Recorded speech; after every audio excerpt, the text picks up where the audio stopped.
दोस्तों, भारत ने ना अमेरिकी दादागिरी की परवाह की और ना ही यूरोप की गीदड़ भभकियों से डरा। रूस पर 10,000 से ज्यादा प्रतिबंध लगे हुए थे, लेकिन भारत हर दिन रूस से 16.5 लाख बैरल से ज्यादा कच्चा तेल खरीदता रहा। रूस और यूक्रेन के बीच 1 साल से ज्यादा वक्त हो चला है और युद्ध जारी है। भारत अब भी रूस से दे दनादन कच्चा तेल खरीदता जा रहा है। लेकिन दोस्तों, भारत की अगर हम बात करें तो भारत में पेट्रोल और डीजल के भाव कम होते दिखाई नहीं दे रहे। तो फिर रूस से खरीदा हुआ ये तेल आखिर जा कहां रहा है? भारत रूस से खरीदे कच्चे तेल का क्या कर रहा है? तो वही दोस्तों, यूरोप के देश जैसे जर्मनी और फ्रांस पहले से ही रूस से तेल और गैस खरीदते रहे थे, लेकिन इन देशों ने भी खाड़ी देशों से कोई बहुत ज्यादा तेल और गैस नहीं खरीदी है और इनका कामकाज भी दे दनादन चल रहा है। तो आखिर ऐसा कैसे है? दोस्तों, एक और बात सबको हैरान कर रही है कि अमेरिका और यूरोप के तमाम देशों ने रूस पर 10,000 से ज्यादा प्रतिबंध लगा रखे हैं। उनकी इकोनॉमी को जाम करने के पूरे इंतजाम किए जा चुके हैं, लेकिन फिर भी रूस की अर्थव्यवस्था बर्बाद नहीं हुई है। उल्टा मंदी का शोर अमेरिका और यूरोप में सुनाई दे रहा है। अमेरिका में तो बैंक ढेर हो चुके हैं और सबसे बड़ी अचरज वाली बात यह है कि अब तक पश्चिमी देशों के छींक मारने से ही बीमार होने वाला भारत अब जाबर अंदाज में न केवल डटा हुआ है, बल्कि इन देशों के घमंड को भी पैरों तले रौंद रहा है। क्यों भारत रूस के लिए पूरी दुनिया से लड़ने को तैयार है? और भाई साहब, अगर इन बातों को दरकिनार भी कर दें तो सऊदी अरब, यूएई, इराक जैसे देशों को छोड़कर भारत जो हर दिन 16.5 लाख बैरल कच्चा तेल रूस से खरीद रहा है, वो जा कहां रहा है? तो चलिए दोस्तों, पता लगाते हैं, क्योंकि मामला दमदार है, भारत की रणनीति भी धारदार है और आपके लिए यह जानना बेहद जरूरी है। तो दोस्तों, आजकल भारत जैसे को तैसा वाली नीति पर काम कर रहा है, जिस पर इजराइल और चीन जैसे मुल्क भी काम करते हैं। चीन इसे वुल्फ वॉरियर डिप्लोमेसी, यानी दुश्मन हमला करे उससे पहले ही उस पर हमला कर दो।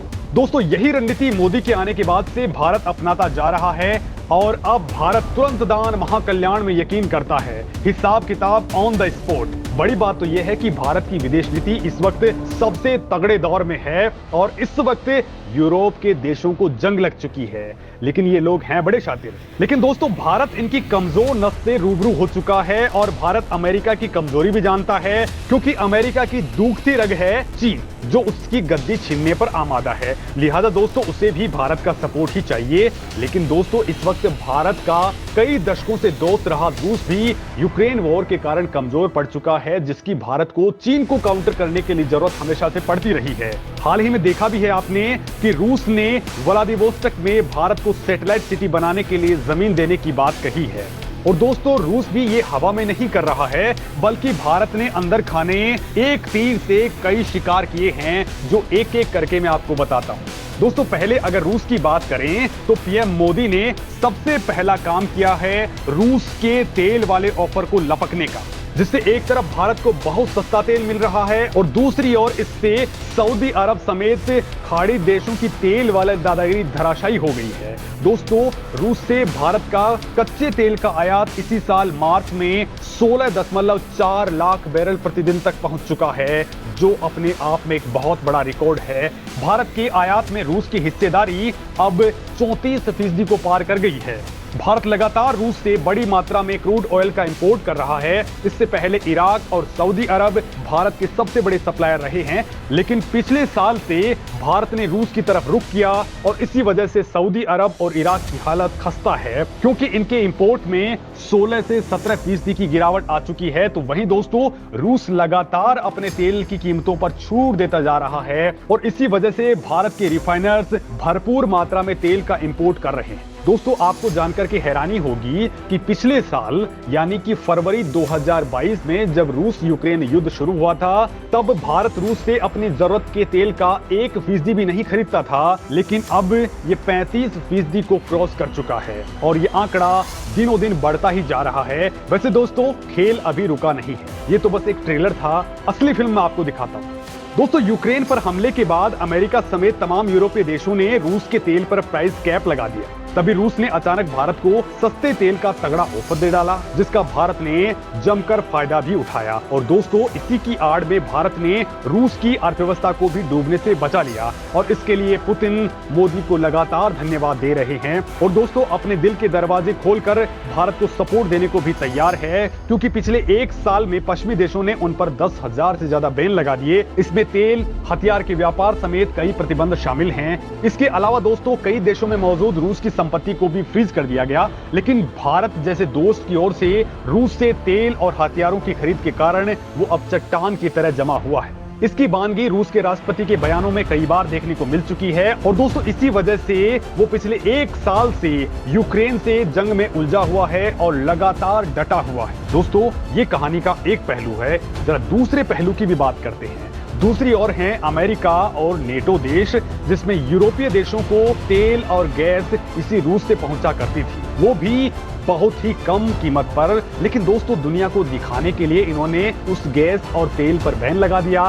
लेकिन दोस्तों, बिना ऊर्जा के तो इनकी हालत भी पाने मांगने लगी, लिहाजा ये लोग मोदी के आगे गिड़गिड़ाने लगे। ये लोग खाड़ी देशों के आगे भी झोली फैलाने पहुंचे थे, लेकिन वहां भी इनकी दाल नहीं गली। लिहाजा मोदी के आगे गिड़गिड़ाए कि कोई रास्ता निकालो। फ्रांस, जर्मनी, ब्रिटेन और इटली के नेताओं को आप भारत या दुनिया के मंचों पर देख चुके हैं, जो एक के बाद एक मोदी से यारी बढ़ाने में सबसे आगे थे। और दोस्तों, यहीं से ही आपको उस सवाल का जवाब भी मिलेगा जिसको मैंने शुरुआत में आपके सामने रखा था कि दोस्तों, भारत में जो तेल आ रहा है वो जा कहां रहा है। तो दोस्तों, अब दुनिया को पता चल रहा है कि यूरोप के अपने मित्र देशों को बचाने और अपने खुद के जिगरी दोस्त रूस को बचाने के लिए भारत ने तेल का एक ऐसा खेल किया है कि अमेरिका के भी होश उड़ गए हैं। दरअसल दोस्तों, रूस से खरीदे गए तेल को रिफाइनर करके भारतीय रिफाइनरीज ने यूरोप समेत कई और देशों को सप्लाई कर दिया है और इससे जमकर के मोटा मुनाफा भी कमाया है। दोस्तों, रॉयटर्स की रिपोर्ट कहती है कि जहाजों का ट्रैकिंग डेटा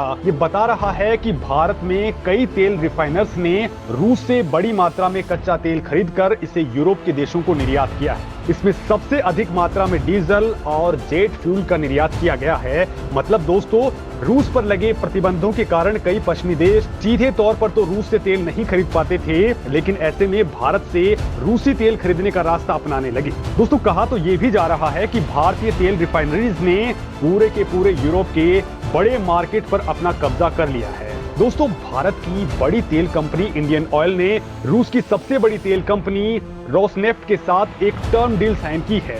इसके तहत आने वाले कुछ सालों में भारत बड़ी मात्रा में रूस से कच्चे तेल को मंगवाएगा।